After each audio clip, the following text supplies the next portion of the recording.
जय हिंद साथियों। अभी अभी सीजीपीएससी का एग्जाम हुआ है और सीजीपीएससी का एग्जाम जो है ना, हर एक साल में एक बार होता है। इसके लिए 3 चरणों से गुजरना होता है। पहले चरण को हम कहते हैं प्रीलिम्स बोलते हैं। प्रीलिम्स में 2 पेपर होते हैं। पहले पेपर को जीके बोलते हैं और दूसरे पेपर को एप्टीट्यूड कहते हैं। जब ये दोनों पेपर आपका क्वालिफाई हो जाएगा, उसके बाद आप मेंस के लिए जाओगे। मेंस में भी कुछ पेपर होते हैं और मेंस भी जब क्वालिफाई हो जाएगा फिर आप इंटरव्यू में जाओगे। तो पहला पेपर ही निकालना बहुत बड़ी चुनौती होता है। तो पहले पेपर की अगर आप लोग तैयारी करना चाहते हैं तो आप मेरे साथ जुड़ सकते हैं। मैं आपको पूरा डिटेल इस वीडियो में बता दूंगा और पढ़ाऊंगा भी मैं। ठीक है, तो धीरे धीरे मैं आपको पूरा जितने भी सब्जेक्ट है वो सारे सब्जेक्ट पढ़ाते जाऊंगा। आप एक साल में पूरी की पूरी ना, जितना भी सिलेबस है, हर चीज है, वो चीज आप लोग तैयार करके बैठ सकते हो। पर एक साल उसके लिए आपको तैयारी करना पड़ेगा। तो प्रीलिम्स का जो पहला पेपर है, अगर आप निकालना चाहते हो, जो जिसमें जीके है और एप्टीट्यूड टेस्ट है, तो उसके लिए क्लास भी लगातार चलेगा। तो क्लास मैं लेते रहूंगा, हर एक जानकारी बारीकी से आपको बताते रहूंगा। बस आपको क्या करना है, उन क्लासों को अटेंड करना है। अब जो सीजीपीएससी एग्जाम दिलाते हैं उसके लिए एज कितना है, तो एज मैं बता देता हूँ। एज जो है वो 21 साल है।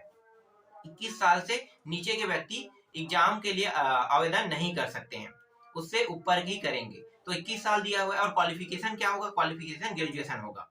जब तक कि आप ग्रेजुएशन पास नहीं कर लेते, ठीक है, मतलब ग्रेजुएशन कंप्लीट नहीं कर लेते, तब तक कि आप सीजीपीएससी एग्जाम में नहीं बैठ सकते। तो ये 2 चीज है जो महत्वपूर्ण है। अब प्रतिशत की बात यहाँ पे हम नहीं करेंगे क्योंकि प्रतिशत मायने नहीं रखता है। आप सिर्फ पास हो ये मायने रखता है।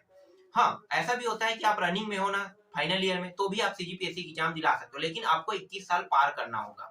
बिना 21 साल पार किए आप एग्जाम में नहीं बैठ सकते। और बहुत अच्छी बात है कि सीजीपीएससी एग्जाम की तैयारी करते करते व्यापम जैसे एग्जाम है, स्टेट लेवल के जो एग्जाम है उनकी तैयारी हो जाता है। ठीक है, केंद्रीय लेवल की तैयारी नहीं होता है, लेकिन स्टेट लेवल की तैयारी हो जाता है, जिससे आसानी से आप 1-5 से नौकरी पा सकते हो।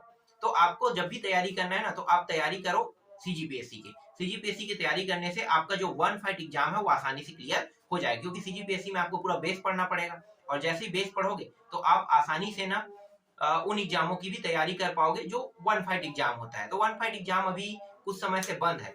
व्यापम जो इसका पद जो निकालता है वो अभी व्यापम के माध्यम से ही आता था ये पद, लेकिन व्यापम जो है कुछ समय से अभी ये पद ला नहीं रहा है। अब कारण क्या है हमें भी पता नहीं चल रहा है। बहुत सारे पद जो है वो अभी बंद है, लेकिन बहुत जल्दी बहुत सारे पद आने वाले हैं। 2-3 पद तो अभी भी रनिंग में है। जैसे मैं कह सकता हूँ छात्रावास अधीक्षक है, और एक है आरआई का पद है। ठीक है, रिवेन्यू इंस्पेक्टर का आरआई का पद है। तो ये महत्वपूर्ण पद है माना जाता है। तो ये पद अभी आया नहीं है, लेकिन जैसे ही आएगा इसकी भी तैयारी मैं आप लोगों को करा दूंगा। कम समय में होना थोड़ा मुश्किल है, लेकिन कैसे भी करके मैं कंप्लीट करा दूंगा इसको भी। तो बस आपको क्या करना है, अभी से तैयारी में बैठ जाना है। अगर आप सीजीपीएससी की तैयारी कर रहे हो, व्यापम की तैयारी कर रहे हो, तो अभी से आपको तैयार होके रहना है, तभी आप निकाल पाओगे। वरना आपसे कोई भी कंडीशन में कोई भी पद नहीं निकल पाएगा।